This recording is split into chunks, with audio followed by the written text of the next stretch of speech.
AI merupakan sistem yang dibuat sedemikian rupa untuk dapat bekerja selayaknya manusia.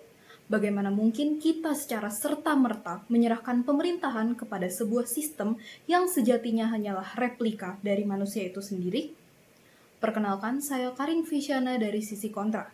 Izinkan saya untuk menanggapi kontekstualisasi serta argumentasi yang telah diberikan oleh sisi pemerintah.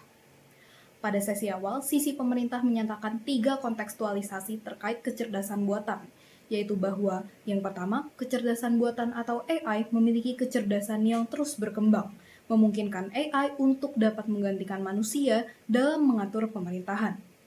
Di sini, saya selaku sisi kontra dengan keras menentang, karena patut disadari bahwa AI mungkin memang pintar, namun kepintaran serta output yang diberikan oleh AI merupakan output yang serta-merta tercipta hanya karena adanya sebuah algoritma serta sistem yang memungkinkan AI untuk memberikan tanggapan berdasar apa yang sudah AI pelajari.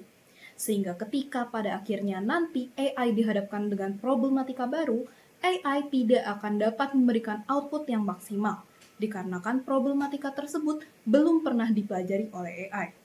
Selain itu, perkembangan AI juga tidak terlepas dari adanya manusia yang terus memperbarui sistem yang ada di dalam AI. Sehingga sisi pemerintah tidak dapat menyatakan bahwa AI sepenuhnya dapat menggantikan manusia, karena AI itu sendiri bergantung pada manusia dalam setiap perkembangannya.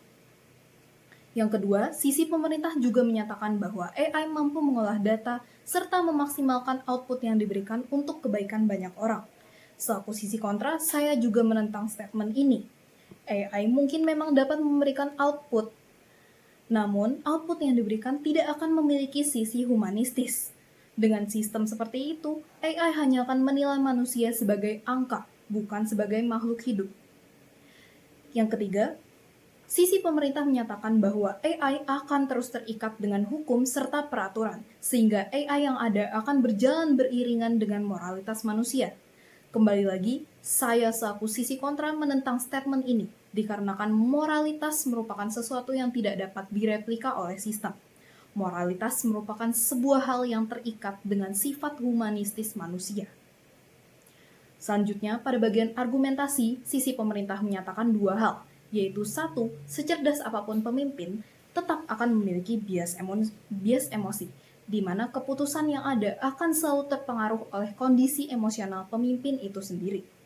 Saya selaku sisi kontra tidak setuju bahwa hal ini merupakan hal yang sepenuhnya buruk. Kebijakan yang ada tidak harus selamanya konsisten, karena kondisi yang terjadi secara nyata di masyarakat sejatinya juga terus berubah. Sehingga dalam melaksanakan pemerintahan, diperlukan empati pemimpin dalam menanggapi problematika baru yang terus bermunculan. Jika kita dengan sepenuhnya bergantung pada AI, keputusan serta kebijakan yang diberikan akan terus bersifat statis dan berulang-ulang, hingga akhirnya tidak akan kompatibel dengan situasi yang ada secara real. Yang kedua, argumentasi yang dipaparkan oleh sisi pemerintah adalah bahwa kekuasaan dapat mengkorupsi seseorang, serta terdapat kegagalan sistem demokrasi. Saya selaku sisi kontra menentang pernyataan sisi pemerintah bahwa AI dapat dengan sepenuhnya menyelesaikan permasalahan ini. Pada bagian awal, saya sudah menyatakan bahwa AI hanya dapat berkembang jika terdapat manusia yang mengembangkan sistem dari AI itu sendiri.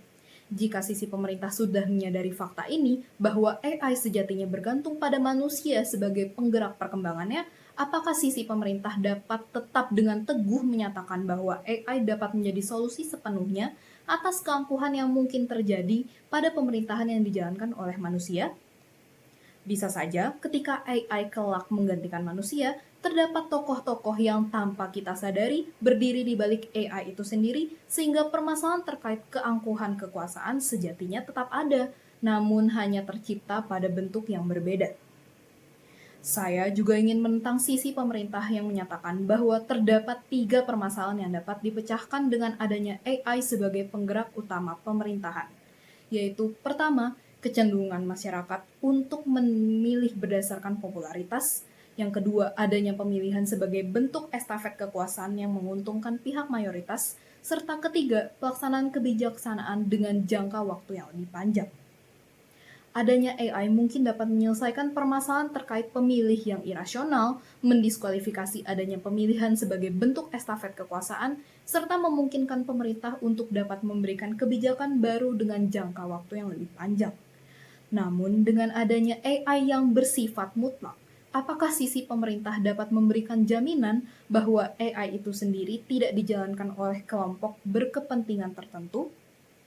Dengan adanya AI yang bersifat mutlak, AI justru berpotensi menjadi kedok bagi tokoh-tokoh tertentu untuk memonopoli pemerintahan tanpa dapat terdeteksi oleh masyarakat.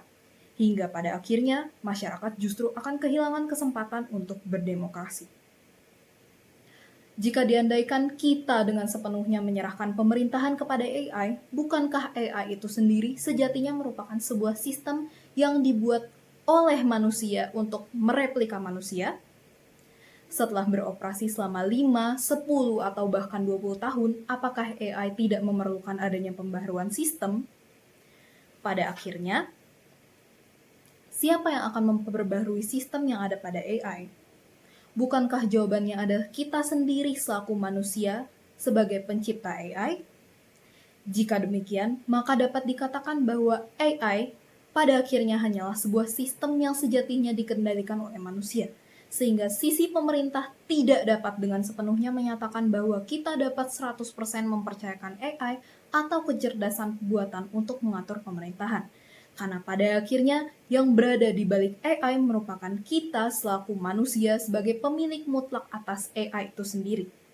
Sekian dari saya selaku sisi kontra, terima kasih.